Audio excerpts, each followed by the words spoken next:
السلام علیکم ورحمۃ اللہ وبرکاتہ۔ اعوذ باللہ من الشیطان الرجیم،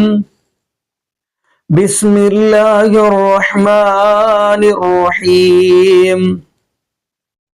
اليوم اکملت لکم دینکم واتممت علیکم نعمتی ورضیت لکم الاسلام دینا۔ جی ناظرین، آج ہم جس حوالہ سے گفتگو کرنے جا رہے ہیں وہ ہے شب برات۔ آیا کہ ناظرین پہلے نمبر پہ شب برات کی حقیقت کیا ہے، یعنی یہ رات فضیلت والی ہے یا اگلے دن روزہ رکھنا جائز ہے یا نہیں جائز۔ اسی حوالہ سے ہم ناظرین آپ کو ڈاکٹر طاہر القادری حفظہ اللہ تعالیٰ کی گفتگو سنوائیں گے۔ لیکن ناظرین آج ہم آپ کو ویڈیو دکھانے جا رہے ہیں ڈاکٹر طاہر القادری حفظہ اللہ تعالیٰ کی۔ ان کا کہنا یہ ہے کہ شب برات کے موقع پر ان بندوں کی کوئی بھی توبہ قبول نہیں ہوتی، دعا بھی قبول نہیں ہوتی۔ وہ کون سے لوگ ہیں؟ ساتھ ہی ہم آپ کو اسی حوالہ سے دیوبند کے مکتبہ فکر کے مولانا الیاس گمن صاحب، ان کی بھی ساتھ ہی اسی حوالہ سے گفتگو سنوائیں گے۔ لیکن ابھی تھوڑی سی حیرانگی والی بات یہ ہے، کچھ جو دیوبند کے علماء ہیں وہ کہتے ہیں کہ یہ رات جاگنے والی ہے ہی نہیں ہے، نہ روزہ رکھنے والی، لیکن یہ بندہ جو ہے یعنی مولانا الیاس گمن صاحب، یہ کہنا جی بالکل جائز ہے۔ تو آئیے ناظرین مل کے ہم وہ دونوں گفتگو سنتے ہیں دونوں کی، پھر انشاءاللہ ناظرین ہم بھی گفتگو کریں گے۔ تو آئیے ناظرین مل کے ویڈیوز دیکھتے ہیں۔ احمد بن حنبل رضی اللہ تعالیٰ عنہ اور امام ترمذی اور امام ابن ماجہ اور امام ابن ابی شیبہ روایت کرتے ہیں، ام المؤمنین سیدہ عائشہ صدیقہ رضی اللہ تعالیٰ عنہ سے روایت کیا۔ آپ فرماتی ہیں کہ ایک رات میں نے رسول اللہ صلی اللہ علیہ وآلہ وسلم کو اپنی خوابگاہ میں نہ پایا، تو میں ان کی تلاش میں نکل پڑی، اور کیا دیکھتی ہوں کہ آپ جنت البقیع میں موجود تھے۔ آپ نے مجھے دیکھ کے ارشاد فرمایا کہ عائشہ، کیا تجھے اس بات کا ڈر تھا کہ اللہ اور اس کا رسول تیرے ساتھ ناانصافی کرے گا؟ میں نے عرض کیا یا رسول اللہ، ایسی بات نہیں، میں نے سوچا شاید آپ کسی دوسری زوجہ مطہرہ کے ہاں تشریف لے گئے، تو میں آپ کی تلاش میں نکل پڑی۔ جب کہیں نہیں پایا تو ڈھونڈتے ڈھونڈتے جنت البقیع میں آ گئی۔ حضور علیہ الصلوۃ والسلام نے ارشاد فرمایا کہ اللہ رب العزت شعبان کی یہ جو 15ویں شب ہے، نصف شعبان کی شب، اپنی شان الوہیت اور شان قدرت اور شان رحمت کے لائق آسمان دنیا پر اپنا نزول اجلال فرماتا ہے، اور قبیلہ بنو کلب کی بکریوں کے بالوں کی تعداد سے بھی زیادہ لوگوں کو بخشش اور مغفرت سے نواز دیتا ہے۔ آج کی رات یہ حدیث نبوی ہے جو میں نے پڑھی، اور سیدنا صدیق اکبر رضی اللہ تعالیٰ عنہ سے جو حدیث مروی ہے اس کے الفاظ یہ ہیں، قال رسول اللہ صلی اللہ علیہ وآلہ وسلم اذا کان لیلۃ النصف من شعبان ینزل اللہ تبارک و تعالی الی سماء الدنیا فیغفر لعبادہ الا ما کان من مشرک اور مشاہن لأخیہ۔ حضور علیہ السلام نے فرمایا کہ اس رات یعنی ماہ شعبان کی 15ویں شب اللہ تبارک و تعالی آسمان دنیا پر اپنی شان کے مطابق نزول اجلال فرماتا ہے، اور مشرک کے سوا اور اپنے بھائی سے بغض اور عناد رکھنے والے شخص کے سوا سب بندوں کی، یعنی جو اس سے طلب کرتے ہیں، ان کی بخشش فرما دیتا۔ اس میں بخشش و مغفرت کا دائرہ حضور علیہ الصلوۃ والسلام نے اور زیادہ وسیع فرما دیا۔ پہلی حدیث میں بنو کلب کی بہت بکریاں تھیں، ان بکریوں کے بالوں سے بھی زیادہ یہ تمثیلاً فرمایا تاکہ عرب لوگ، اس معاشرے کے رہنے والے لوگ اچھی طرح سمجھ جائیں کہ بخشش بے حساب فرماتا ہے۔ مگر دوسری حدیث میں تمثیل بھی نہیں دی،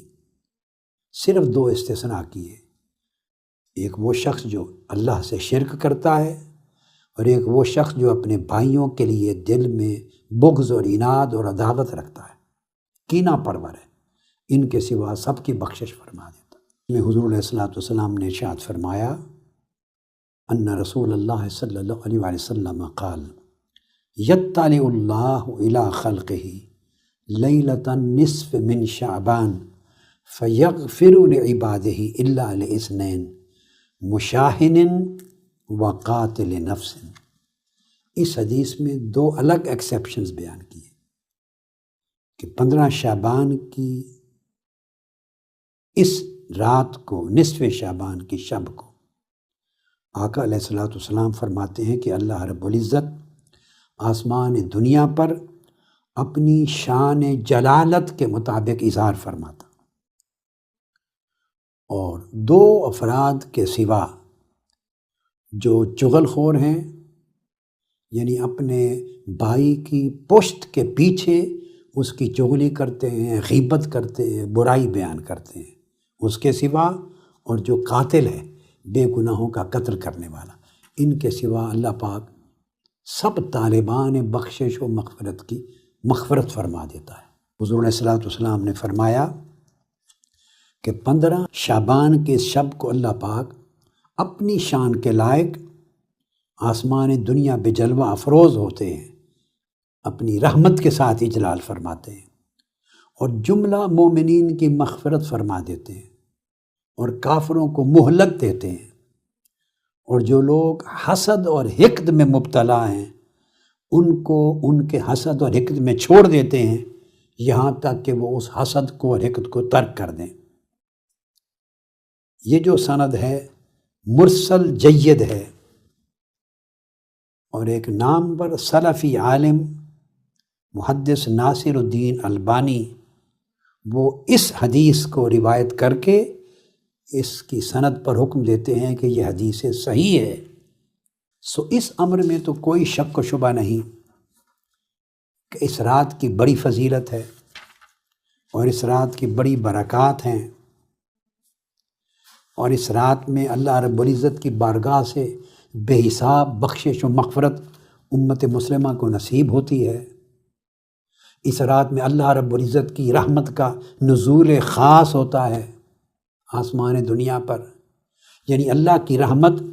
بخشش اور مغفرت کے ارادے کے ساتھ اپنے بندوں کے اور زیادہ قریب تر ہو جاتی ہے۔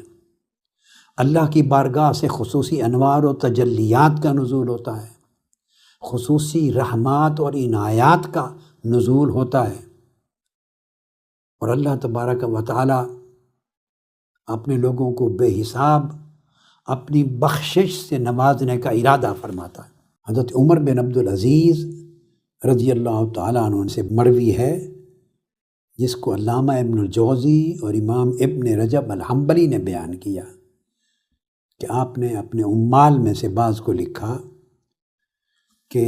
ان 4 راتوں میں اٹھنا، عبادت کرنا، اور عبادت میں اجتہاد یعنی کثرت کرنا اور بڑی محنت کرنا، اور اللہ کے حضور گڑ گڑانا، رجوع کرنا، اور اس کی بارگاہ سے اس کی بخشش و مغفرت کی خیرات طلب کرنا اپنے اوپر لازم کر لو، کیونکہ اس رات اللہ پاک بے حساب اور بے پایاں رحمت سے اپنے بندوں کو نوازتا ہے۔ اور پھر حضرت عمر بن عبدالعزیز رضی اللہ تعالیٰ عنہ نے ان 4 راتوں کا ذکر کیا اور فرمایا کہ 4 راتوں میں لیلۃ الفطر ہے، یعنی عید الفطر کی رات، لیلۃ الاضحیٰ ہے یعنی قربانی کی عید کی رات، اور لیلۃ النصف من شعبان، اور شعبان کی یہ 15ویں شب ہے جس کو ہم عرف عام میں شب برات کہتے ہیں، اور اول لیلۃ من رجب، یعنی جو پچھلا مہینہ گزرا ہے رجب کے مہینے کی پہلی رات۔ پھر ایک قول امام بیہقی نے حضرت امام شافعی رضی اللہ تعالیٰ عنہ کا روایت کیا ہے، اور امام شافعی فرماتے ہیں کہ ہم تک اوپر کی نسلوں سے یعنی سلف صالحین سے اور اتباع التابعین، تابعین اور صحابہ سے یہ بات پہنچی ہے کہ یہ سلف صالحین میں یعنی زمانہ تابعین اور اتباع التابعین میں ہمیشہ سے یہ کہا جاتا ہے کہ ان خاص 5 راتوں میں جو دعا مانگو اللہ کے حضور اس کی قبولیت بڑھ جاتی ہے، چونکہ اجابت اور قبولیت کثرت کے ساتھ اس کا نزول ہوتا ہے۔ اور وہ 5 راتیں کون سی ہیں؟ امام شافعی رضی اللہ تعالیٰ عنہ نے فرمایا ایک شب جمعہ ہے، ایک عید الاضحیٰ کی شب ہے، ایک عید الفطر کی شب ہے، ایک ماہ رجب کی پہلی رات ہے، اور ایک ماہ شعبان کی نصف شعبان کی یہ رات شب برات۔ اسی طرح ایک اور قول علامہ ابن تیمیہ کا آپ کو بیان کرنا چاہتا ہوں،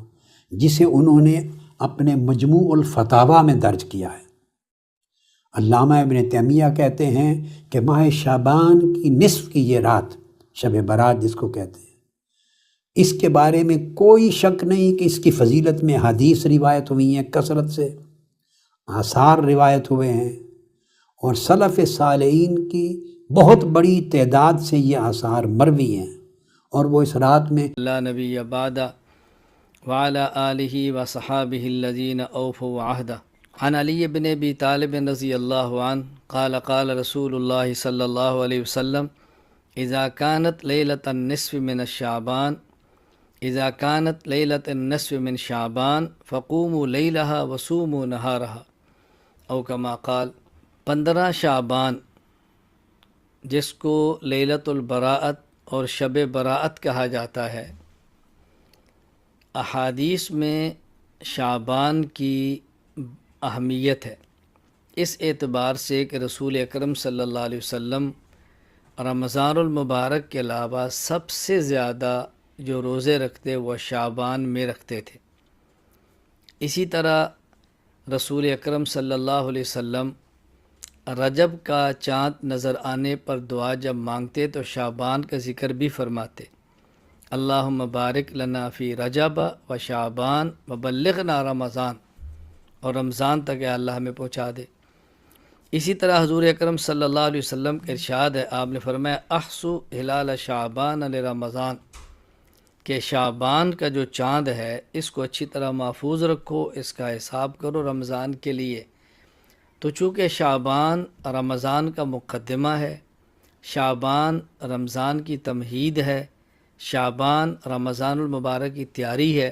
اس کی خاص اہمیت احادیث کے اندر آئی ہے۔ پھر شعبان میں 15 شعبان یعنی 15ویں رات، اس کو لیلۃ البراءت کہا جاتا ہے عربی میں، اور ہمارے اس کو شب براءت کہتے ہیں۔ یعنی یہ وہ رات ہے کہ جس میں اللہ تعالیٰ خصوصیت سے توبہ قبول فرماتے ہیں، لوگوں گناہوں کو معاف فرماتے ہیں، اللہ تعالیٰ رحمت عطا فرماتے ہیں اس رات کو۔ اس رات کے بارے میں بطور خاص حضرت علی رضی اللہ تعالیٰ عنہ سے حدیث موجود ہے جو کہ سنن ابن ماجہ حدیث نمبر 1388۔ اسی طرح امام بیہقی کی شعب الایمان جلد 3 صفحہ 378 پر روایت موجود ہے کہ حضرت علی رضی اللہ تعالیٰ عنہ نے فرمایا کہ رسول اکرم صلی اللہ علیہ وسلم نے ارشاد فرمایا اذا کانت لیلۃ النصف من شعبان، جب شعبان کی درمیانی آدھے شعبان کی بات رات ہو یعنی 15ویں شب، فقوموا لیلہا، تو اس رات کو قیام کرو، وصوموا نہارہا، اور دن کا روزہ رکھو۔ تو 15 شعبان رات کی عبادت اور دن کا روزہ یہ مستحب ہے، رکھنا چاہیے، نہ سنت مؤکدہ ہے، نہ واجب ہے، نہ فرض ہے۔ اگر کوئی شخص اس دن کا روزہ نہ رکھے اور 15 شعبان کی شب کا قیام نہ کرے، کوئی اس پر ملامت نہیں، کوئی اس پر نکیر نہیں، کوئی اس پر اعتراض نہیں۔ اگر کوئی رکھتا ہے تو بہت اچھا کرتا ہے، لیکن اس رات کو قیام اجتماعی کرنا، نوافل کی جماعت کرانا، باقاعدہ تداعی کر کے لوگوں کو دعوت دینا، یہ مناسب نہیں۔ اسی طرح باقاعدہ شعبان کے روزے کے لیے رمضان کے روزے کی طرح عمومی سحری کا اعلان کرنا، عمومی افطاری کا اعلان کرنا، سحری افطاری کا اہتمام کرنا، یہ مناسب نہیں۔ یہ عبادت ہے، اجتماعی نہیں، انفرادی ہے، فرض واجب سنت مؤکدہ نہیں، بلکہ زیادہ سے زیادہ مستحب کے درجے میں ہے۔ اگر کوئی کرتا ہے تو بہت اچھی بات ہے۔ ہمارے بہت سارے مشائخ سے اس رات کا قیام بھی ثابت ہے، رات کی اہمیت کے پیش نظر عبادت بھی ثابت ہے۔ اللہ تعالیٰ توفیق عطا فرمائے تو کرنی چاہیے۔ ہاں، ایک بات کا بطور خاص خیال رکھیں کہ بعض لوگ وہ ہیں جن کے بارے میں رسول اکرم صلی اللہ علیہ وسلم کا ارشاد ہے کہ ان کی اس رات بھی مغفرت نہیں ہوتی۔ ہمیں اس سے بچنا ہے کہ ہم اس فہرست کے اندر شامل نہ ہوں۔ یہ حدیث شعب الایمان للبیہقی کے اندر موجود ہے، حدیث نمبر 3556۔ الترغیب والترہیب کے اندر موجود ہے، حدیث نمبر 1547، کہ نبی کریم صلی اللہ علیہ وسلم فرماتے ہیں جبرائیل میرے پاس آئے، اتانی جبرائیل علیہ السلام فقال هذه الليلة لیلۃ النصف من شعبان، یہ شعبان کی درمیانی شب ہے، یعنی 15ویں شب ہے، وَلِلَّهِ فِيهَا عُتَقَاءُ مِنَ النَّارِ بعدد شعور غنم کلب، بنی کلب کی بکریوں کے بالوں کے برابر، یعنی بہت بڑی تعداد میں اللہ تعالیٰ جہنم سے لوگوں کو آزادی کا فیصلہ فرماتے ہیں۔ لیکن لا ينظر اللہ فیہا الی مشرک و الی مشاجح ولا الی قاطع رحم ولا الی مسبل ولا الی عاقل لوالدی ولا الی مدمن خمر۔ یہ 6 لوگ ایسے ہیں کہ جن کی طرف اللہ تعالیٰ رحمت کی نظر سے نہیں دیکھتے۔ نمبر 1 مشرک، نمبر 2 کینہ رکھنے والا، نمبر 2 رشتہ داروں سے تعلقات کو ختم کرنے والا، نمبر 3 نمبر 4 شلوار ٹخنوں سے نیچے رکھنے والا، نمبر 5 والدین کی نافرمانی کرنے والا، نمبر 6 شراب کا عادی۔ اللہ تعالیٰ ہماری حفاظت فرمائے۔ کس قدر افسوس کی بات ہے، کس قدر دکھ کی بات ہے، محرومی کی بات ہے کہ اس رات بھی انسان اللہ تعالیٰ کی نظر رحمت سے محروم ہو جائے اور انسان کی مغفرت نہ ہو سکے۔ اس لیے ہمیں اہتمام کرنا ہے، ہم شرک سے توبہ کریں، کینے اور بغض سے توبہ کریں، قطع تعلق سے توبہ کریں، شلوار ٹخنے نیچے رکھنے سے توبہ کریں، والدین کی نافرمانی کرنے سے توبہ کریں، شراب پینے سے توبہ کریں۔ اگر کوئی شخص اس گناہ کے اندر ملوث ہے، توبہ کر لے، آئندہ اس گناہ کو نہ کرنے کا فیصلہ کر لے، سچی پکی توبہ کرے۔ بہرحال میری گفتگو کا خلاصہ یہ ہے، 15 شعبان شب براءت لیلۃ البراءت کی رات عبادت بھی کر سکتے ہیں، 15 شعبان کو روزہ بھی رکھ سکتے ہیں۔ نہ تو اجتماعی عبادات کا اہتمام کریں، اجتماعی کا معنی کہ باقاعدہ اعلان کریں، تداعی کریں، اشتہار چھپوا کے جمع کریں، انفرادی عبادت ہے۔ ہاں، اگر اتفاقاً کچھ لوگ جمع ہو گئے ہیں، آپ نے تلاوت بیٹھ کے کر لی ہے، ذکر کر لیا ہے، اللہ کا نام لے لیا ہے، بیان ہو گیا ہے، سن لے، تو اس میں کوئی حرج نہیں ہے۔ ہاں، لوگوں کو جمع کر کے بیان کرنا، سمجھانا، یہ ایک الگ چیز ہے۔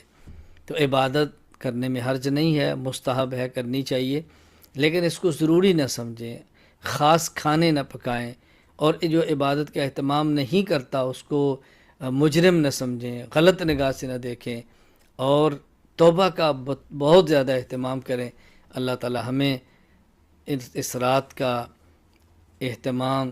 اللہ تعالیٰ اس رات کی عبادت، اس رات کا قیام کرنے کی توفیق دے، اور اللہ تعالیٰ 15ویں شعبان کے روزے کی توفیق عطا فرمائے۔ ہاں، یہ کر لیں کہ سب سے بہترین بات عشاء کی نماز جماعت کے ساتھ پڑھیں، اس کے بعد کوئی گناہ نہ کریں، کچھ تلاوت کریں، ذکر کریں اور سو جائیں۔ صبح اٹھ کے تہجد پڑھیں، پھر وطر پڑھیں، اور یوں فجر کی نماز تک خود کو اعمال کے اندر مشغول رکھیں، جماعت کے ساتھ عشاء کی نماز، جماعت کے ساتھ فجر کی نماز، انشاءاللہ اللہ تعالیٰ کی ذات سے۔ جی ناظرین، آپ نے یہ ویڈیو ملاحظہ فرمائی۔ ناظرین، اب کہا جاتا ہے جی اس رات کو نامہ اعمال کے اندر یہ لکھا جاتا ہے گناہ معاف ہوتے ہیں، بیری کے پتوں کے ساتھ نہائیں تو یہ کام ہوتا ہے ناظرین، جبکہ شریعت کے اندر ایسی چیزیں ثابت ہی نہیں ہیں۔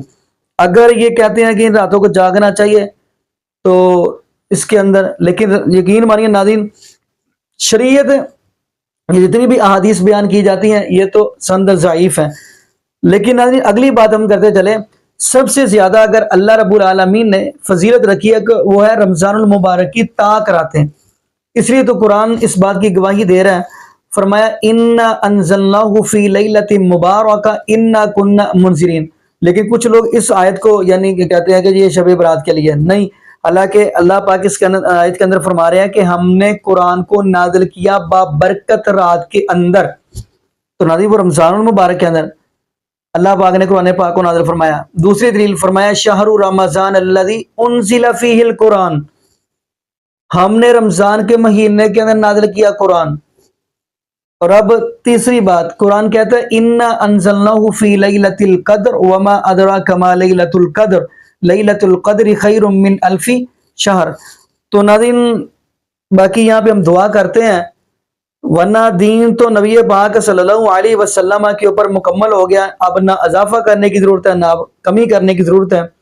باقی ناظرین یہاں پہ ہم یہ دعا کرتے ہیں اللہ پاک ہمیں شرک جیسی لعنت سے بھی محفوظ فرمائے اور بدعات جیسی لعنت سے بھی ہمیں محفوظ فرمائے، اور یہ بھی دعا کرتے چلے اللہ پاک ہمیں نبی پاک صلی اللہ علیہ وسلم کی شریعت کے مطابق زندگی گزارنے کی توفیق دے، اور اللہ پاک ہمیں 5 وقت کا پکا اور سچا نمازی بنا دے، اور جتنے بھی بے اولاد جوڑے ہیں اللہ پاک سب کو نیک نورینہ صحت تندرستی والی ایمان والی لمبی زندگی والی اولاد عطا فرما دے۔ جزاکم اللہ خیرہ، احسن الجزاء، السلام علیکم ورحمۃ اللہ وبرکاتہ۔